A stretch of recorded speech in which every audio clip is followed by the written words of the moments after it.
मंगळवारची रात्र नांदेड आणि पुण्याचं विमानतळ आणि दिल्लीच्या दिशेने उडालेली दोन खासगी विमानं ही सुरुवात होती महाराष्ट्राच्या राजकारणातल्या एका मोठ्या भूकंपाची. मंडळी, उद्धव ठाकरेंच्या 6 विश्वासू खासदारांनी बंड केलं आणि याला कारण ठरलं एकनाथ शिंदे यांचं ऑपरेशन टायगर. हे सर्व खासदार सध्या दिल्लीत आहे आणि लवकरच शिंदे गटात सामील होण्याच्या तयारीत आहेत. आता या खासदारांच्या बंडाचं कारण असंतोष असल्याचं सांगितलं जात आहे खरं, पण हा असंतोष एका रात्रीत निर्माण झालेला नाही. आता सध्या महाराष्ट्राच्या राजकारणात एकच चर्चा आहे, ती म्हणजे हे 6 खासदार नेमके कशामुळे फुटले. पैसा, पद, मतदारसंघातला निधी की आणखी काही? हे सगळं या व्हिडिओच्या माध्यमातून सविस्तर समजून घेऊया. नमस्कार, मी रुपल आणि तुम्ही पाहत आहात विशेष भारी. आता हे 6 खासदार अचानक दिल्लीला कसे पोहोचले हे समजून घेऊया. तर बंडखोरी केलेल्या खासदारांमध्ये परभणीचे संजय जाधव, हिंगोलीचे नागेश पाटील आष्टीकर, यवतमाळ वाशिमचे संजय देशमुख, धाराशिवचे ओमराजे निंबाळकर, शिर्डीचे भाऊसाहेब वागचौरे आणि ईशान्य मुंबईचे संजय दिना पाटील यांचा समावेश आहे. हे 6 खासदार मंगळवारी रात्री गुपचूप दिल्लीत पोहोचले.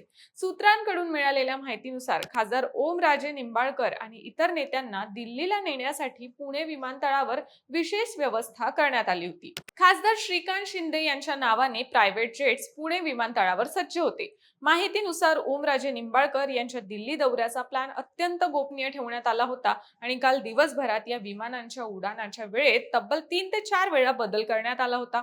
अखेर सर्व गुप्तता पाळत रात्री 1 वाजता खासगी विमानाने पुण्यातून दिल्लीसाठी उड्डाण केलं. रात्रीच्या या गुप्त मोहिमेमुळे ठाकरे गटाला मोठा धक्का बसलाय. ओमराजे निंबाळकर मुलाचं आजारपण आणि वडिलांच्या हत्या प्रकरणाच्या निकालासाठी कुटुंबासह पुण्यात होते.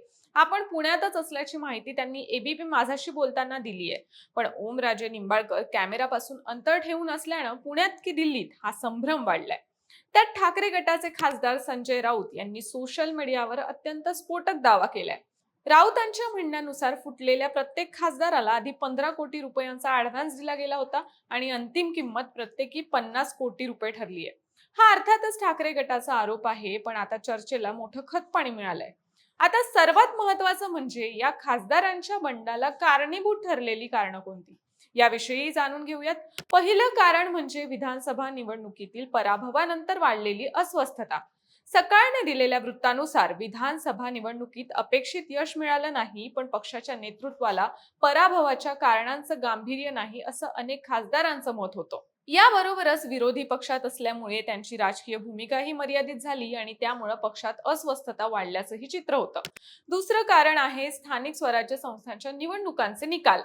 विधानसभा निवडणुकांनंतर नगरपालिका, नगर परिषद आणि जिल्हा परिषदेच्या निवडणुका पार पडल्या आणि पक्षाला या निवडणुकांमध्येही अपेक्षेनुसार यश मिळालं नाही. इतकंच काय, तर अनेक भागांमध्ये पहिल्या दुसऱ्या क्रमांकावर असणारा पक्ष 4थ्या 5व्या क्रमांकावर आला आणि यामुळे खासदारांच्या भविष्याबद्दलची चिंता वाढली.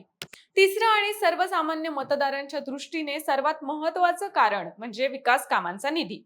सूत्रांनुसार मतदारसंघातील विकास कामांसाठी निधी मिळवून देण्याचं आश्वासन या खासदारांना देण्यात आलं होतं. विरोधी पक्षाचा खासदार असल्यामुळे आपल्या मतदारसंघात रस्ते, पाणी, सिंचन यासारखी कामं मंजूर होत नाहीत, निधी अडकतो आणि याचा थेट परिणाम पुढच्या निवडणुकीतल्या मतांवर होतो, ही भीती अनेक खासदारांच्या मनात होती. सत्ताधारी गटात गेल्यावर हा प्रश्न सुटेल असं गणित या निर्णयामागे असल्याचं सूत्रांचं म्हणणं आहे. चौथं कारण आहे मुंबईतील पराभव. मुंबई हा शिवसेनेचा बालेकिल्ला मानला जातो. मुंबई महानगरपालिका निवडणूक म्हणजे ठाकरे गटाच्या अस्तित्वाची लढाई होती.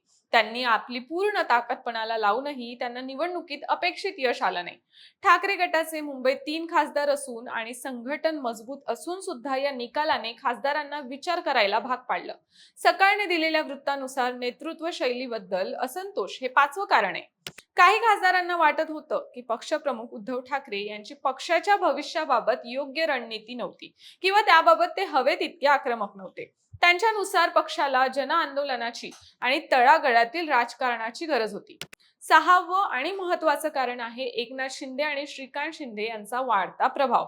सूत्रांच्या माहितीनुसार नाराज खासदारांमध्ये अशीही धारणा होती की उपमुख्यमंत्री एकनाथ शिंदे आणि खासदार श्रीकांत शिंदे यांच्याकडून त्यांना वैयक्तिक आणि राजकीय बाबींमध्ये पाठिंबा मिळत होता. 7वं कारण आहे मातोश्रीवर झालेली बैठक.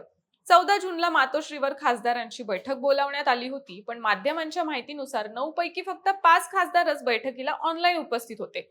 उद्धव ठाकरे यांनी या बैठकीत ज्यांना पक्ष सोडायचा असेल ते सोडू शकतात असं सांगितल्याची माहिती आहे. यामुळे खासदारांची नाराजी वाढल्याचेही सूत्रांनी सांगितले. आता सर्वात मुख्य कारण म्हणजे राजकीय भवितव्याबद्दलची चिंता. सकाळने दिलेल्या वृत्तानुसार अनेक खासदारांच्या हे लक्षात आलं होतं की 2029 ची निवडणूक जिंकायची असल्यास वैयक्तिक ताकदीवर लढणं पुरेसं ठरणार नाही. त्यामुळे काही नेते मंडळी भविष्यासाठी नवीन पर्यायांचा विचार करू लागले होते. आता हा धक्का फक्त खासदारांपुरता मर्यादित नाही असंही काहीसं चित्र आहे.